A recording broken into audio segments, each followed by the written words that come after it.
Today, we have another short story for you. That's where we pretty much just come up with our own shit about a cigar and tell you about it, and then maybe tell you the truth at the end of this show. I don't know. We may not. I mean, who really wants to tell the truth? But to go ahead and kick things off, today I will be smoking the Killer Bee. That's a rad-looking cigar. Yeah, I've never seen this vitola of this cigar, and I can't hardly find anything about it online either. So it's going to be interesting smoking this one.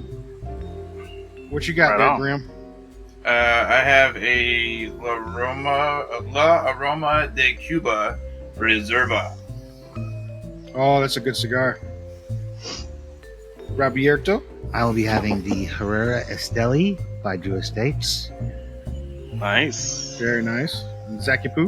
I will be having the Malditos Bastardos.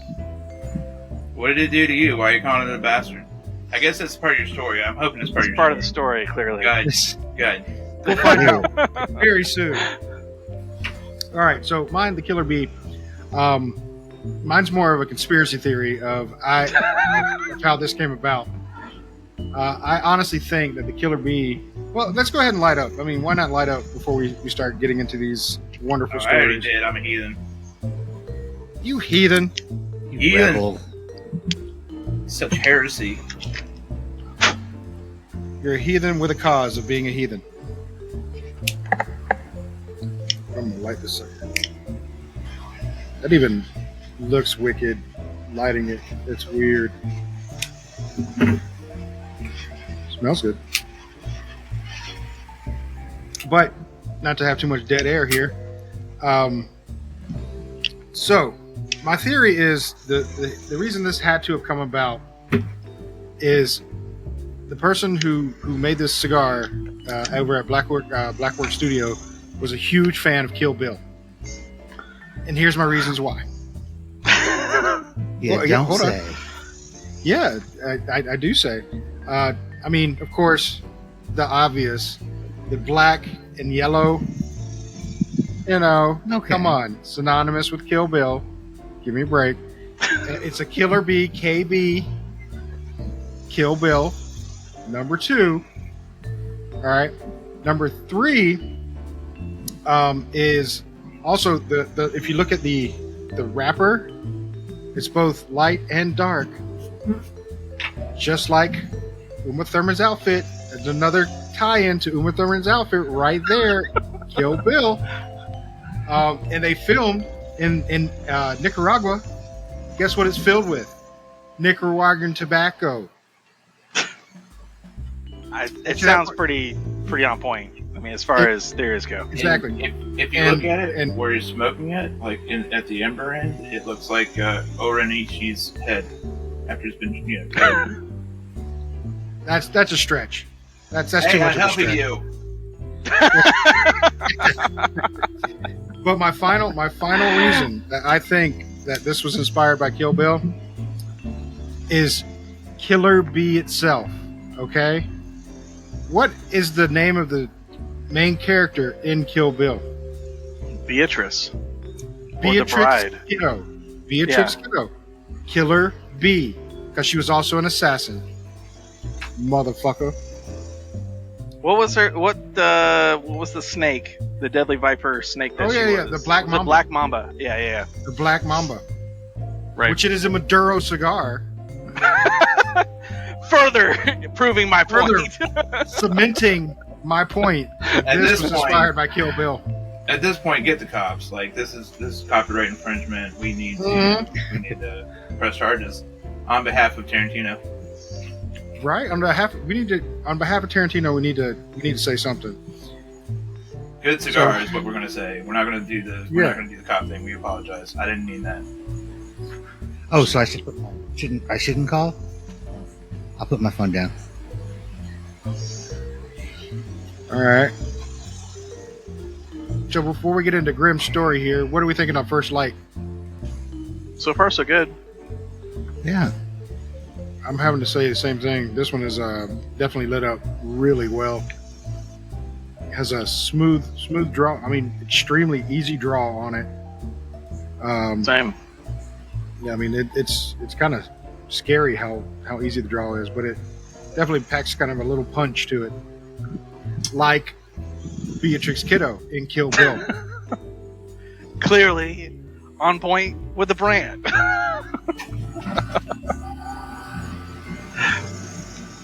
How about you, Grimm? How's yours? No. I would probably take mine out to dinner at the very least. You know, see where. Oh, that's sweet. Yeah, I'm not swiping whichever direction is wrong because fucking. You're not swiping left? I don't know what that means, to be honest with you. I just hear that from time to time and think that's relevant. Fair enough. Is it How about not? you, Robert? What are you thinking? Your first light up. Well, first, let me get this out of the way. Cardamom, cardamom, cardamom, cardamom, cardamom. Now that that's done, the light up was smooth, burns even, perfect intake, perfect outtake, very delectable cigar.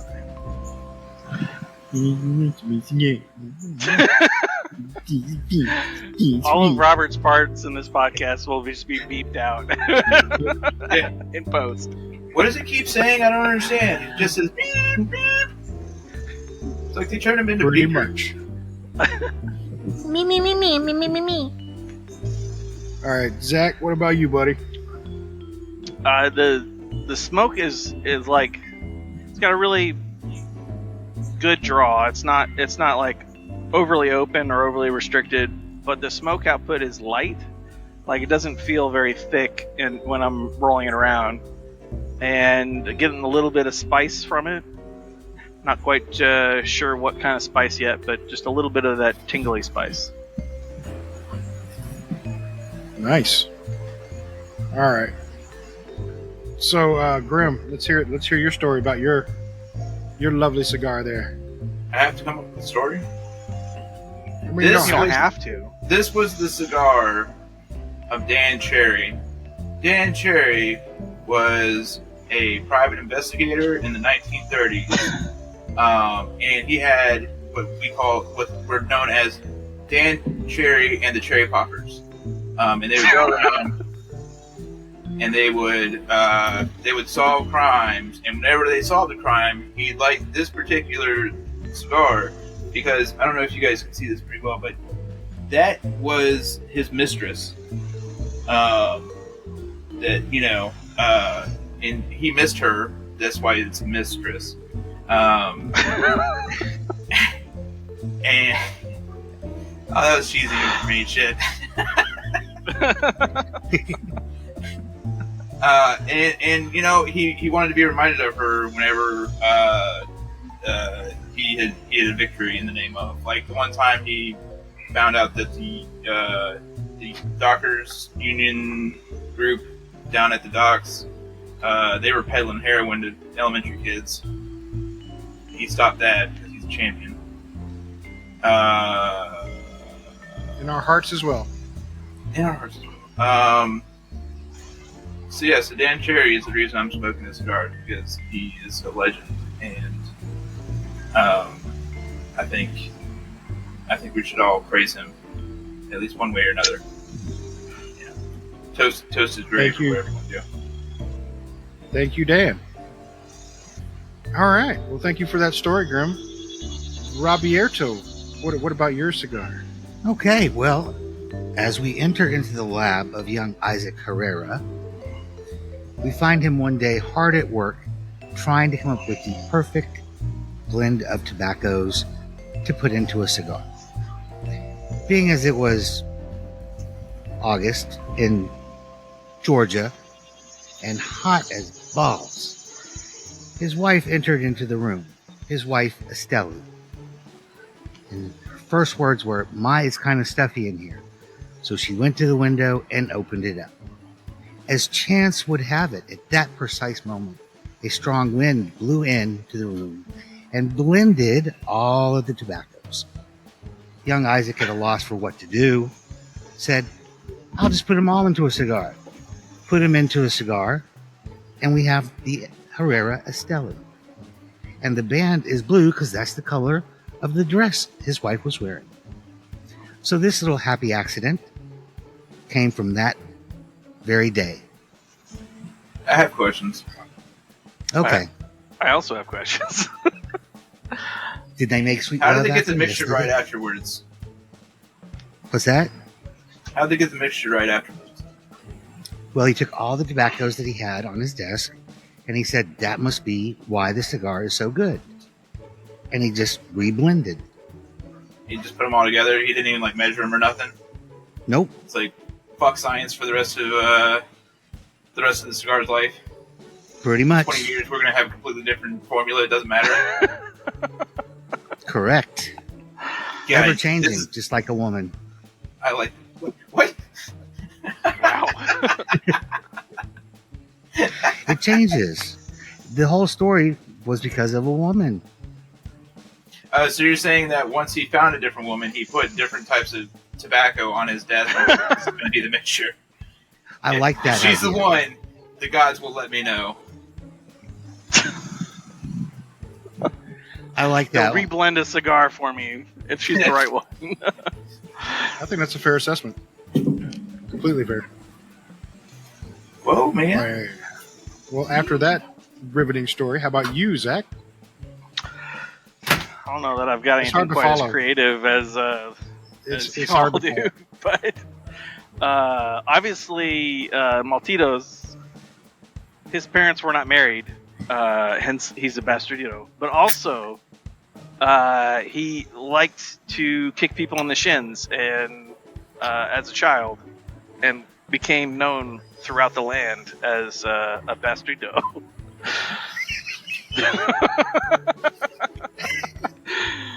It's simple, but it's true. You know, that's the And- truth. In previous short stories, we've discussed what potential tobaccos are in the cigar.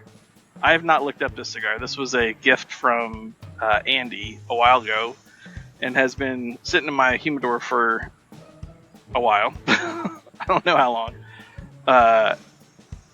Do you all want to guess what tobaccos are in your cigars, or have you looked them up? Well, since I mine- know it was definitely Nicaragua because that's where they filmed Kill Bill. It's a Definitely Puro. Nicaraguan. It's a Puro. Yeah, I'm gonna 100% say- Nicaraguan. I'm going to say it came from where Dan Cherry died on his last expedition where he didn't come home in Ecuador because he got killed by, I want to probably say a puma. Puma killed him. Wow. Yeah, he didn't go out in a great way. He was eating, and it was slow. Dang. Yeah. Yeah, Pumas that's are I don't scary. have the slightest clue. Well, I mean, when the whirlwind of wind was in there, you don't know what it's made of. It's just- Exactly. That's why I don't have the slightest clue. It's extremely limited That's edition. what I asked about measurements, because how do they recreate this shit? Well, he knew what he had on his desk, so he just kind of. So I just know. make it- but it's still a secret blend. even to him. Yep. I cannot stop smoking this cigar. It is lovely, Is it? just like Uma Thurman in Kill Bill. Oh! Also, another fact I just remembered. What's at the bottom of a cigar? The foot. Wiggle your big toe. The foot. And guess who has a foot fetish? Zach? Quentin Tarantino. Oh no! Wait. Oh, that's better. All right, where are we at in our cigars here? A little over half. All right, yeah, we need third. to do another review. Yeah, Grimm's got a longer one today, so halfway through, it's still drawing great. I mean, I have no issues with the draw on this sucker, and it's holding together really well. No burn issues, no construction issues. It's a really pretty cigar too, the way it's wrapped. But I love the taste. I got the oaky finally taste I've never tasted really before or caught before. But I get what you're saying with the oaky taste. this does have an oaky taste to it, and I actually enjoy it. It's Nice. really good. Which is I haven't like the retro held it coffin yet. which is like the coffin she was buried in Kill Bill 2. Bam. Thank you. Right there. God damn, I am awesome at this. You don't think that was a pine box? Zack, just go with it. All right, fine. I don't know. Thank He you, Grimm. might have spent that extra because he was super excited to put her in the ground. He was. How about you, Grimbles? I'm at dinner with mine right now, and I don't think I'm going to let her buy top shelf liquor. I think we're going to maybe get an appetizer and see where this goes. All right. Fair enough. Rabierto. This particular blend that came out of young Isaac Herrera's lab is actually very, very good. No aftertaste in the mouth. It's burning awesomely well. Intake and output, perfect. It's just, I like it. All right. How about you, Zack? No issues with burn or construction or draw or anything like that. It's all I would say better than average. So I don't know what all's in it, but I hadn't taken my turn to guess, so I'm going to guess. I believe it is Ecuadorian something wrapper and Nicaraguan filler. Right now, it's not hitting as like a top cigar for me, but it's good. It's not. It feels kind of average, but good. Average of the premium cigars is usually pretty good. So That works.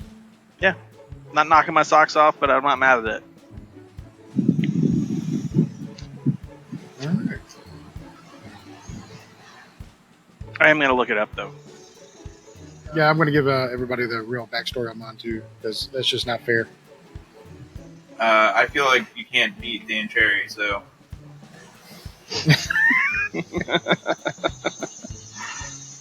But to be honest, like most cigars from Blackwork Studio, I don't think I've found a bad one yet. To be 100% honest. The other couple of that I've had, which to be fair, it's only been like 3 that I've smoked from Blackwork Studios, but I've liked all 3 of them. Yeah, I haven't had anything that I didn't like from Blackworks. It is Ecuadorian wrapper. Is it? It's Habanero. I would have guessed like Connecticut or something like that, but it didn't quite taste like a Ecuadorian Connecticut to me. And it's Sumatra binder with Dominican Republic filler. So no Nicaraguan. I also didn't realize that this was a Caldwell cigar. It was a Caldwell Lost and Found, Okay. which is a brand I really enjoy. Although I don't know what the Lost and Found series is, I'm sure that Andy would know that. All right. Mine is starting to hurt, and I can't put it down, but I'm about done. How about everybody else? Yeah, mine's about done. I know Grimm's probably on like half. Yeah, you got a good bit. You want to review it anyway? I don't give a shit. Okay. All right. One more good puff. Consistent cigar. I've enjoyed it start to finish. From light up, I can't explain how well the draw on this thing is. It's like there is no resistance whatsoever. It's going through like as it should, and I've tasted everything it's given me, and I've loved it. No construction issues. It's made very well. Tastes very good. And to give you the real story behind this cigar, there is no mention of his love of Kill Bill in the description of the cigar, so I think that's complete fallacy. He's lying about it. He just doesn't want to admit that's where his, inspiration came for this, but it is a little on the medium to heavy side, and so I like it. Not that I don't like lighter cigars, but I do like the medium heavy a little bit more. It's definitely a Maduro wrapper, Nicaraguan origin, binder Nicaraguan, fillers Nicaraguan. So I actually did nail that one. The only thing I did lie about is I have no idea if Kill Bill was filmed in Nicaragua. I just made that connection automatically because we'll see. So you she were go visit factual? the dude. Well, she was visiting the dude in a jungle. And I'm like, I think they have jungles in Nicaragua. Let's tie this in. I bet you they do. The memory of Dan Cherry is super pissed at you right now. Because we told a truly factual story with no fibs at all for the good of the podcast. I mean, I could go look it up. I just said I haven't fact checked that part. So it's possible he did film in Nicaragua. And that's why he picked Nicaraguan. Still can hold true. But giving it a rating, I'm going to have to give it like at least a 4.75. It's got to be a 4.75. He has to give it a rating so good that he paused.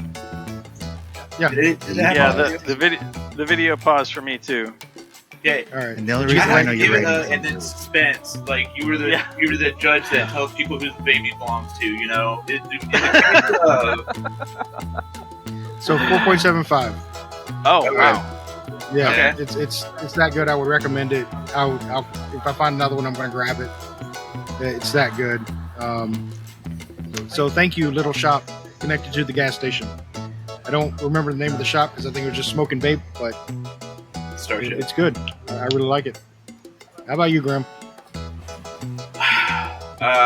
You know what? I just dropped my date off. I didn't really, get into it all too much. I was just like, it was nice. Get you later. And she was all like, are you going to call me again? And I was all like, no. Wow. Yeah, it's all right. The draw on it was really rough. Like even now, I'm getting towards the end of it, and it's still like it's sucking on concrete, man. It's fucking rough. That's not good. Yeah, and because I'm not pulling any, I'm not getting that great of a flavor profile from it or any flavor really. I just kind of just getting with some smoke, so like the smoky flavor, not anything that went along with the other cigars that we've had from this brand here recently, because we did cigar shop stuff. But I have no idea where the cigar came from, and I'm probably not going to look it up. Wow. Thank you for your honesty. I try to have that one moment where Ben can be like, all right, that's the bumper. Wow. That's the bumper. Wow. Well, to give a little bit of background to his cigar that he is smoking right now, if this is the right one, it's a Connecticut broadleaf wrapper. It is a Nicaraguan binder, Nicaraguan filler. And I see nothing about dating or anything like that, being a date cigar. So I did say it was Ecuadorian, so now I feel like I may have gotten a little bit of Dan's life wrong.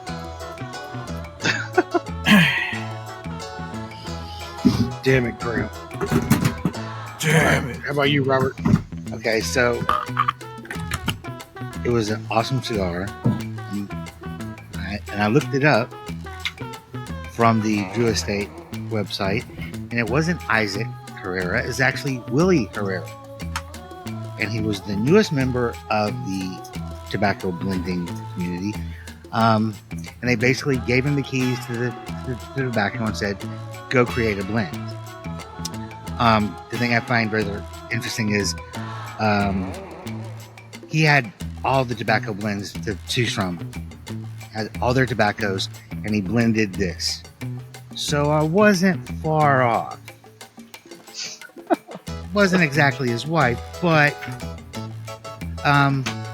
Yeah, like I said, it smoked great all the way down.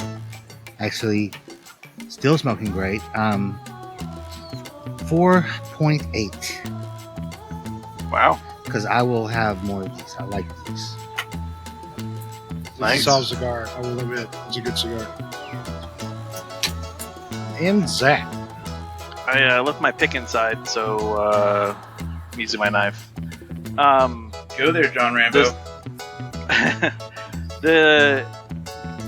As the cigar burned down, it intensified quite a bit and went from being kind of I would call like medium mild to maybe medium full, and I liked it a lot more. Like the last third here has been pretty good.